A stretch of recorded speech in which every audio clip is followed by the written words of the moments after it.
My Little Pony Friendship is Magic sure had its ups and downs, but was ultimately a cult hit. People of all ages and walks of life were able to enjoy this cartoon about ponies, and welcome these ponies into their homes. So capitalizing on the success of the ponies that made My Little Pony, Hasbro made a sub-series about humans. This is a very weird idea to me. Take a beloved show that had beat its own brand's stereotypes, and made content with it that plunged right into others. I avoided Equestria Girls for a very long time, since I had no interest in it, even as a morbid curiosity, but it remained a popular franchise right up to the end of Gen 4, so I had to wonder if it was because of a strong output of stories, or because it printed money. Keywords, I had to. Every 10th series review must be about My Little Pony. 3's a passion, 4's a compulsion.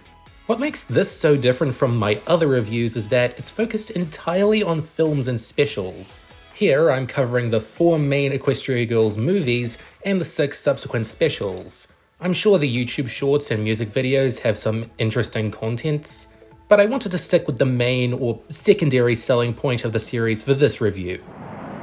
The first time the name Equestria Girls was used to promote My Little Pony was with a music video made for the Hub Network in May 2011. Parodying California Girls. It's just an uncanny coincidence. The main source of inspiration for the Equestria Girls film series was said to come from brony fan art, a lot of which depicted humanized versions of the main cast. Already a weird way to start a spin-off, but there were a couple more big problems in making it appealing.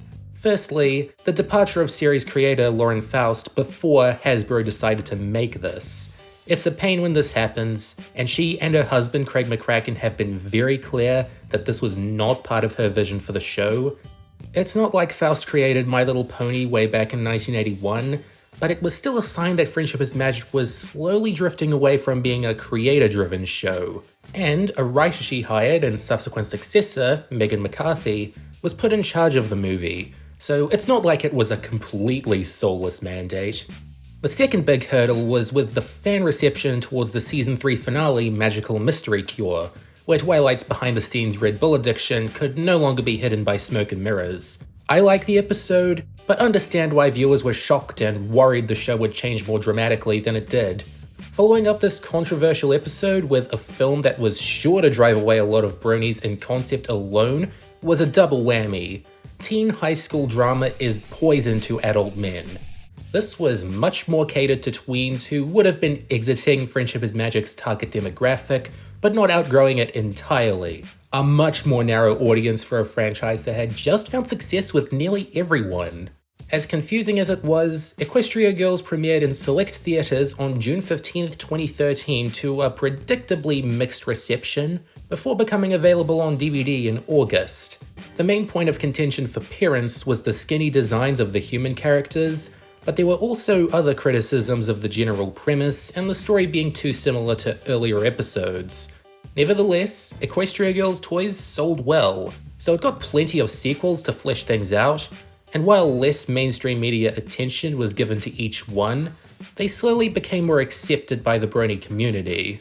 After 3 sequels, 6 specials, and plenty of web shorts, the Equestria Girls sub-series ended on November 2nd, 2019, a month after Season 9 of Friendship is Magic, but there hasn't been as much love for it since it ended, nor is anyone thinking about a possible continuation. Let's hope the creator has direct involvement in that case. I have no idea what you are! Huh? Set between Seasons 3 and 4, Equestria Girls tells the story of Twilight Sparkle gearing up for her first royal summit since becoming an Alicorn princess. But the night before it's meant to happen, an evil unicorn from another dimension, Sunset Shimmer, steals her big crown thingy and goes back to her own world. With the elements of harmony in jeopardy, Twilight must go through this mirror portal and retrieve it before it closes again for 30 moons. To this day, we don't know how long a moon's meant to be within this world. It could be 30 days, 30 years, or even a little over 2 years, so there's no time to waste. On the other side of the portal, wouldn't you know it, is a world almost exactly like our own, where humans go to high school. Spike the dog and Twilight the human must navigate this strange place, get human counterparts of their friends back together, and stop Sunset Shimmer from taking the crown and escalating her tyrannical reign over Canterlot High. As weird as the story is, it has potential. We hardly know much about the main six's school lives, so this could offer some opportunities to see them battle with more natural but no less emotional predicaments. For most of them, all we get is a backstory that they used to be good friends until Sunset gave them all communication troubles resulting in big falling outs, so that's kind of underwhelming. The main character here is always Twilight. The story is always from her perspective. She's so important to the story that the pony versions of her friends aren't even allowed to enter the mirror world because of an underexplained harmony imbalance. Later on in the series, it's implied they're not even allowed to know about it. Did somebody order favoritism? If you were expecting an ensemble piece, this doesn't do every pony or every body justice. Twilight is fine, a little more wide-eyed than usual for the time, but still a smart, friendly protagonist. Spike appears here to be cute, but they got his character right with the material he's given. The Mirror World friends that work the most are Fluttershy, who's got a fun, interesting characteristic of sneaking animals from a shelter into school, and Rarity. Because they were making a fashion toy line out of this, of course Rarity was given a fair bit of exposure. Applejack, Pinkie Pie, and Rainbow Dash were unfortunately pretty thin. The latter only added in the latter half of the movie. They couldn't think of anything to do with the second most popular character at the time, so they made her into a big surprise. It's pretty disappointing since the movie's all about Twilight having to round up her friends again, an inversion of the first episode where they're all dumped onto her, but they fail to be as interesting as their pony counterparts. As for everyone else, it's still a varied lineup. The villain of the piece, Sunset Shimmer, is the best realized new feature of the film. What better villain for a high school movie than a bully? The problem is, it takes a while for her to become legitimately threatening, but I'm saving my breath for that. The Cutie Mark Crusaders are here as freshmen, but only get a few scenes to remind the audience that they're here. They set up a subplot about them posting music videos online and having to face mean comments that goes absolutely nowhere. Oddly enough, Snips and Snails are more prominent here, as Sunset's lackeys. Your opinion on them in this movie won't change from your opinion on them in the show, and for me, they're still kinda boring. But not as boring as Flash Sentry. My god, what a boring dude. He looks cool and plays guitar, and that's all there is to him. Just a stereotypical teen heartthrob. Although the setup is very tense, with a ticking clock and the harmony of Equestria on the line, there's quite a lot of filler in this movie. Much of the time Twilight spends at Canterlot High just serves to introduce us to human counterparts to characters, dynamics, and gags from the show, which they went overboard with. A lot of interesting story beats like Sunset trying to make Twilight look bad and the backstory of this world are given very simple conclusions. I would rather those be explored more for our first time in this world, rather than the main plot about the big crown thingy, which reaches its climax on prom night. This is honestly my least favorite part of the movie. Sure, the monster sunset design is pretty cool, but the power of friendship speech is very sudden, and the girl's ability to fight doesn't make much sense. It's not clear why the Mirror World friends can bear the elements of harmony, other than that they're parallel versions of Twilight's friends. Why isn't there a parallel version of the elements of harmony? The ending has more questions than answers to a distracting fault. I left her in good hands. What are hands? Those things Spike has, you blind bat? The animation certainly isn't bad. It's got the fluidity and simple charm the show had nailed at this point. The character designs are the biggest fault against it. They're very lanky, and while multicolored fur in Equestria is nice and appealing, the multicolored skin is strange. You want to sell toy dresses, right? Why not express the pony colors in their clothes rather than setting the movie in Bluffington? It's pretty bad with the movie exclusive characters. Why is the vegan white but the nerd purple? The stylized credits are pretty cool though, and will continue to remain a highlight for films to come. Friendship is Magic was already a very musical show, so obviously there's plenty of musical numbers in this film, making it feel even more tween-oriented. I don't have any problem with the music. It's not better or worse than the stuff I heard on Disney Channel growing up. No song sticks out to me as particularly good or bad, but the Cafeteria song had the most oomph to it. It's the perfect soundtrack for the movie. Unoriginal, middle of the road, and not worth another spin unless you're really in the mood for it.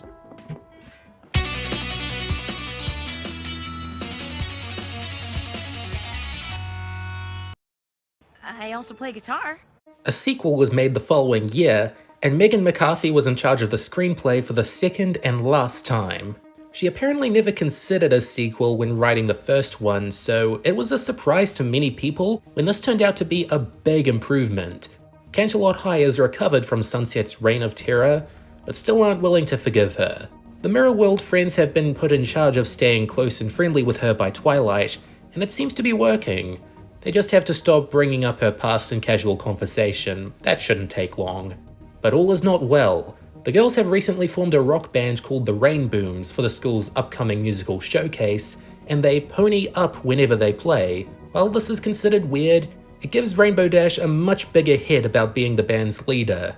Not helped when a mysterious trio, the Dazzlings, come to school, and convince Principal Celestia and Vice Principal Luna to turn the showcase into a battle of the bands, putting the whole school into a competitive frenzy.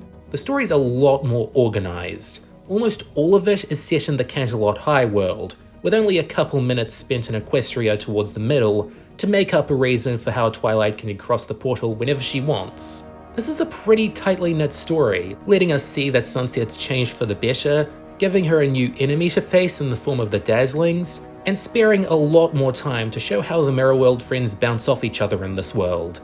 It's mostly to show that Rainbow Dash's ego is getting out of hand, but it's better than last time.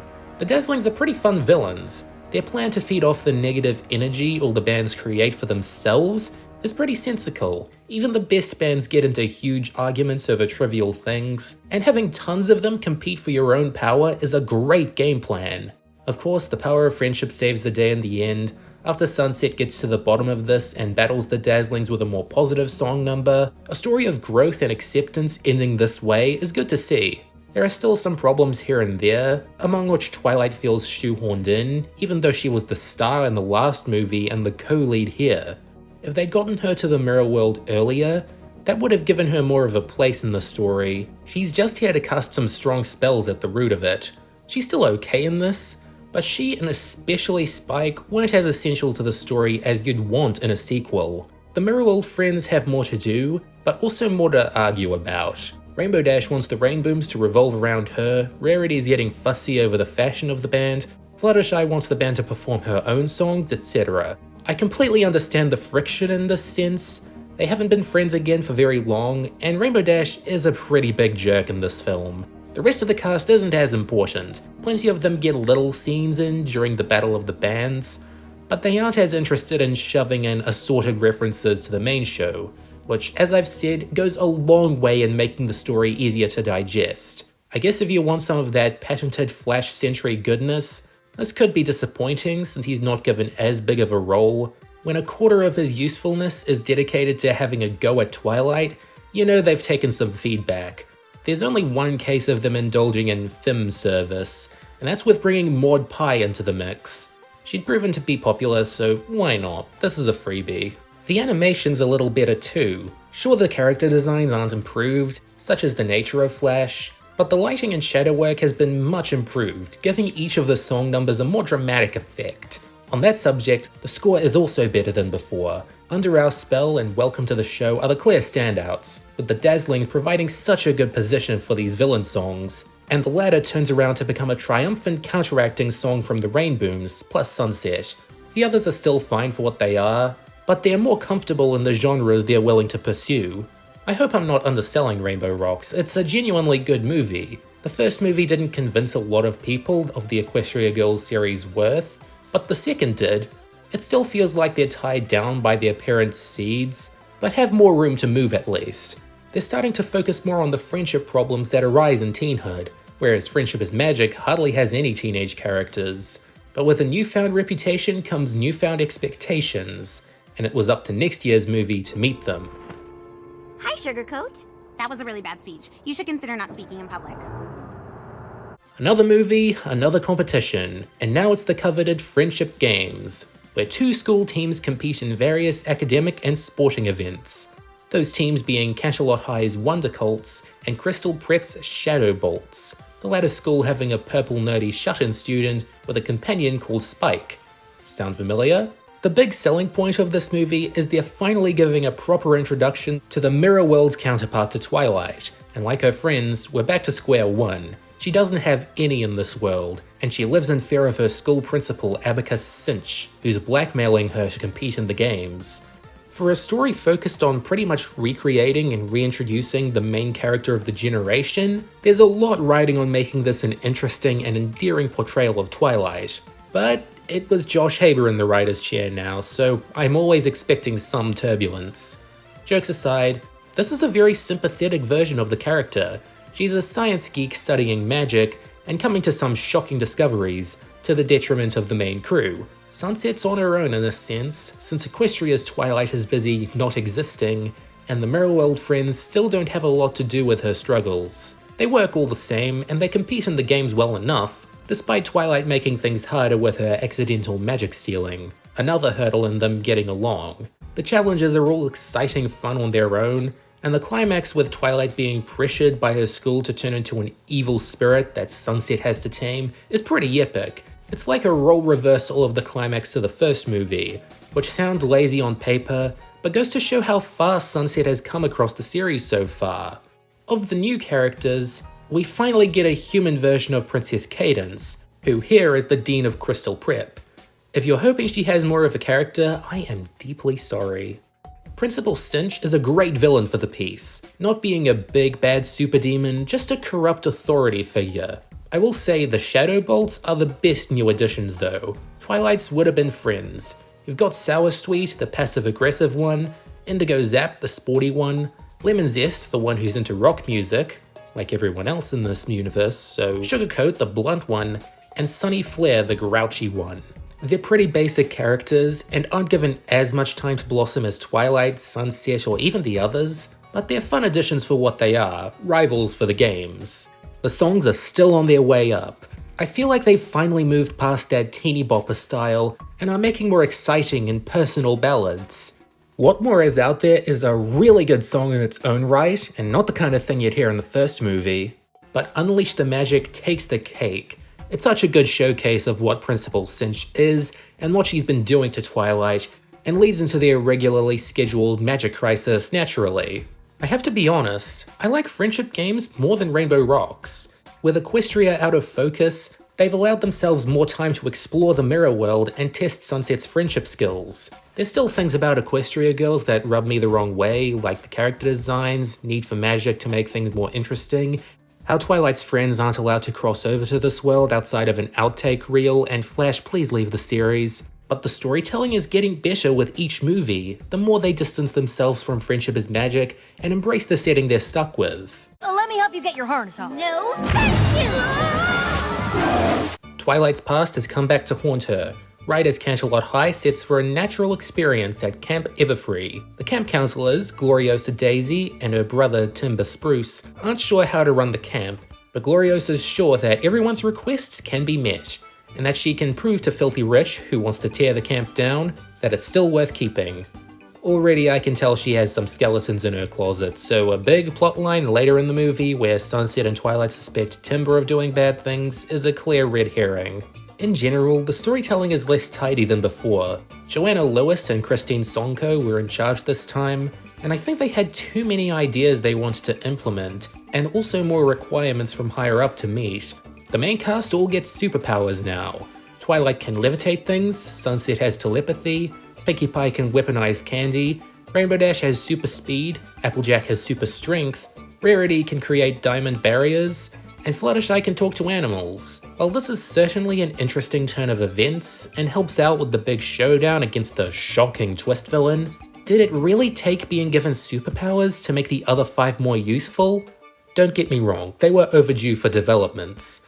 But these versions of the characters were made to be more relatable to teenage fans, and giving them superpowers 4 movies in tells me they weren't clicking in the ways originally intended.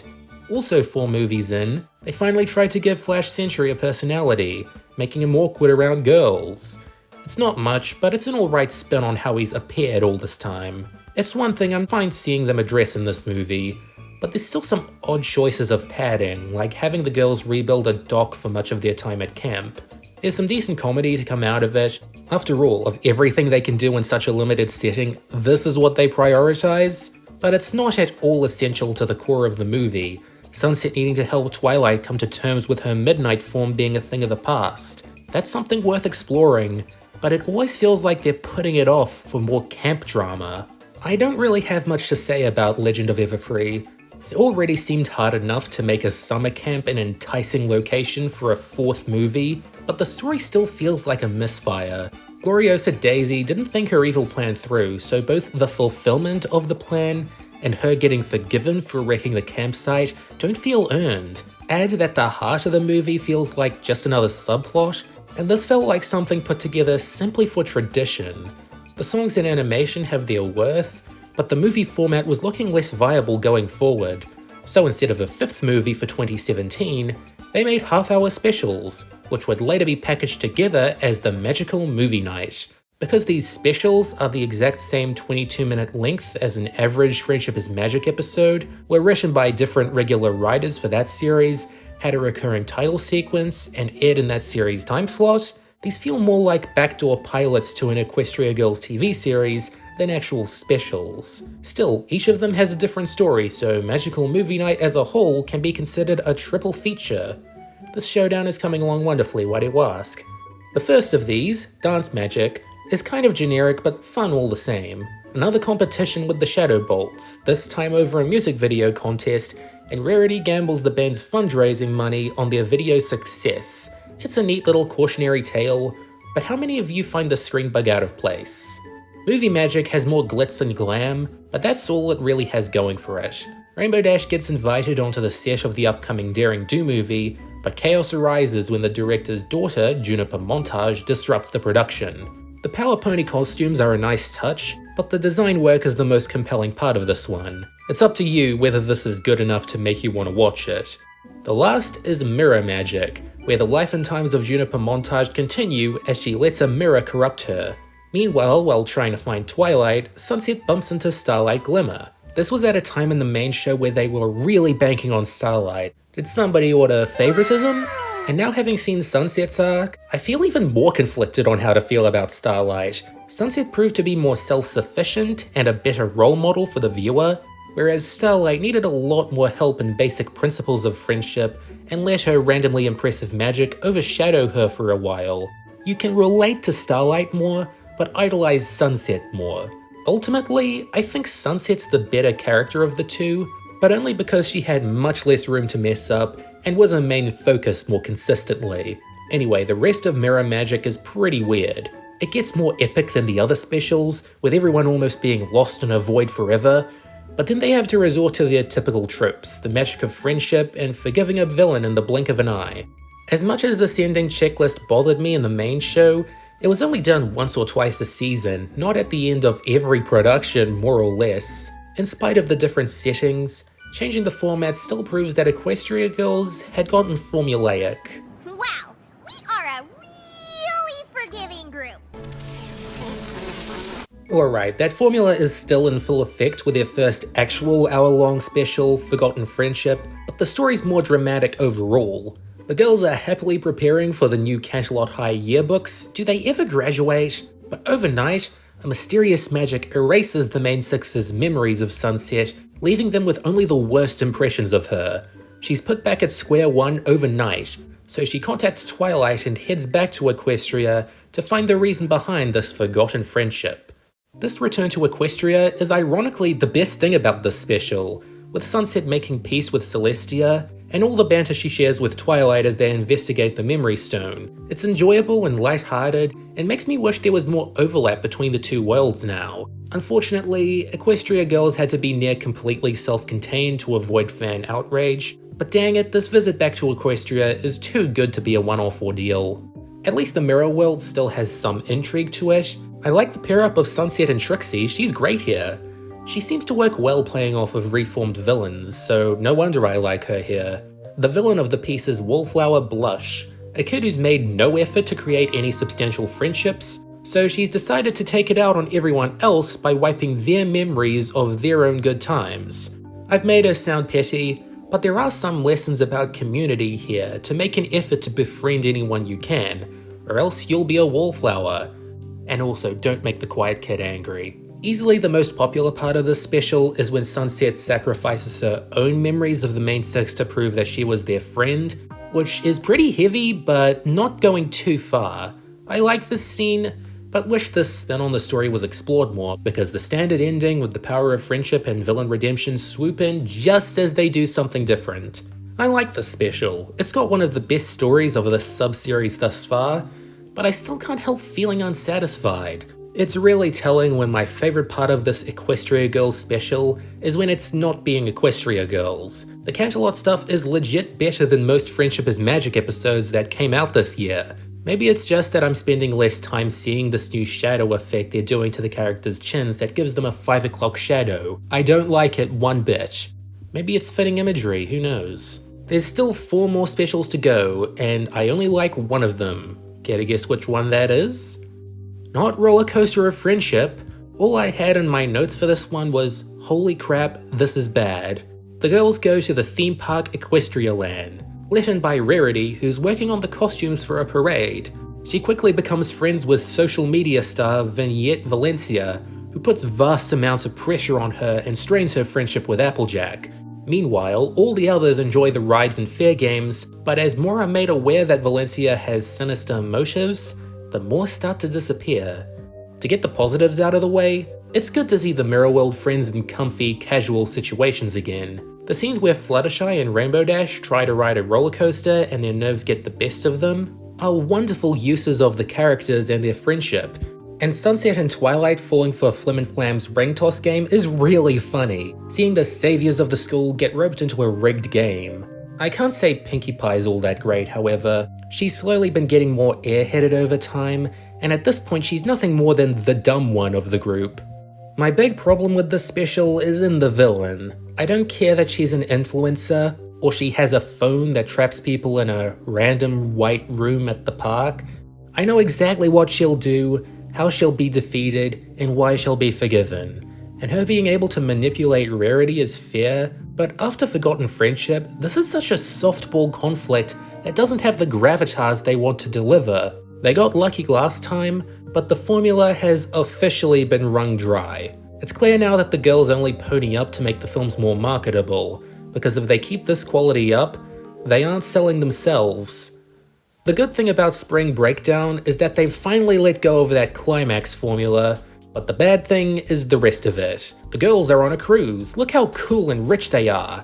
But Rainbow Dash starts acting strangely, and a dangerous storm brews soon after. Throw in a trek through an island jungle and a portal to Equestria coming from quicksand, and you have the most ludicrous story of the series. Whereas the previous trip back to Equestria was long awaited and a sweet part of the story that mattered, here it comes out of nowhere and actively infuriates you. You got your wish, early season fans, Twilight is a unicorn again. But at what cost? I'd still say give Spring Breakdown a chance for just how insane it is. Pinkie Pie has this kooky feud with a French chef that's only a little fun, but it's the sort of thing to watch with a friend and rib on. Rarity falls in love with a Cockney seaman called Ragamuffin, and all his personality goes into his accent. He's the best part of the special, and even he's a complete joke. It's worth sticking around for all the strange jokes they make, like the hackiest parrot routine in the world, and Rainbow Dash saying, "It's hero time," then pressing her watch. What a strange reference to make. Spring Breakdown is a literal shipwreck, but it's so bad it's good. I don't use that term lightly, I find it very overused, but there's no better way to describe this utter mayhem. They want you to take this seriously, and I'm having a seriously wild time in response. You know how I said the 2017 specials felt like backdoor pilots for a half-hour series? I think this is a story that would have better fit that running time. Here we have the girls going to a Star Swirl themed festival, hosting a comeback concert for a band we haven't seen before, Post Crush. Sunset's excited, but ends up having the worst day possible, constantly being roped up in Pinkie Pie's shenanigans. But as luck would have it, the day resets. Groundhog Day ensues, as Sunset has to deal with many things. Pinkie Pie's behaviour day in, day out, the others constantly forgetting her predicament, figuring out a way to restore the flow of time, and getting tangled up in the drama of post-crush, who've been using magic to keep redoing their final performance so it can be perfect. It's a good thing Sunset took her time and waited weeks to figure this out, and that Kalo didn't stop after the 4th or 5th reset. The story isn't bad for a Groundhog Day loop, but the timing feels mighty contrived. Still, they're able to get some fun from this predicament, like Sunset being able to predict everything that happens at the festival before she learns how to have fun with Pinkie Pie, and that is pretty nice. They brought Pinkie back down to earth. Something I was surprised to see was the Dazzling's return as a red herring. That's the extent of their role here, but it brought me back to a simpler time. Each of these reviews has been shorter than the last, and that's because they tend to follow the same story beats as one another. I feel like I'm in my own Groundhog Day loop as I watch them in order. I don't have as much to point out with Sunset's Backstage Pass as I did with the first movie, but that doesn't mean I think it's worse. One last movie before I come to an overall verdict, Holidays Unwrapped. It's another collection of shorter stories, and here they all are. Blizzard or Bust is an alright start, could have been more interesting, but the jokes they make are well and good. Saving Pinkie's Pie is the best one. A snowball fight becoming a war zone is always fun. The Ciderlouse Falls is the weakest. The Mirror World versions of the Apple Family and Flim Flam Brothers have had basically no time to be established, so why do it here when you've got the better established originals? Winter Break-In is all thought, hardly any action, but still leads to a funny conclusion. Dashing Through the Mall has Zephyr Breeze, always a knock against a story, and he plagiarizes Carl Pilkington, wonderful. And finally, Oh Come All Ye Swashful is an anticlimactic way to end the special, and Equestria Girls as a whole. Honestly, with everything they've been through, this is about the dullest way to bow out. While Sunset did finally get to appear as a cameo in the last possible minute of Friendship is Magic, Equestria Girls had no closure.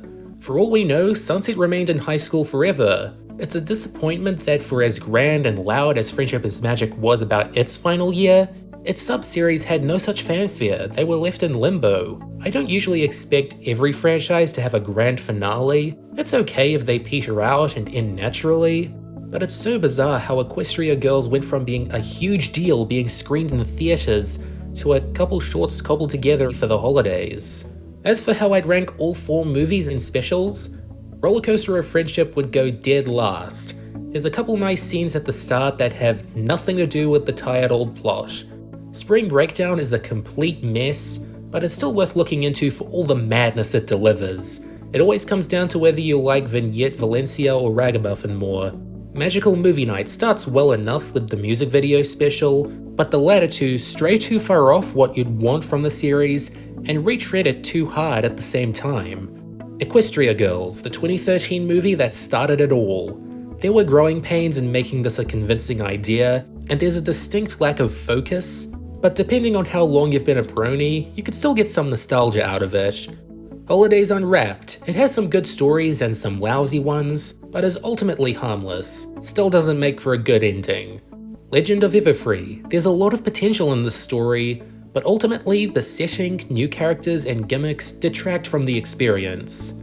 Sunset's Backstage Pass runs longer than I'd want it to, but it's got enough charming moments with Sunset and Pinkie to validate its existence. Forgotten Friendship preaches its friendship message in the most intense manner out of all of these, but again, it's got some great chemistry to balance it out.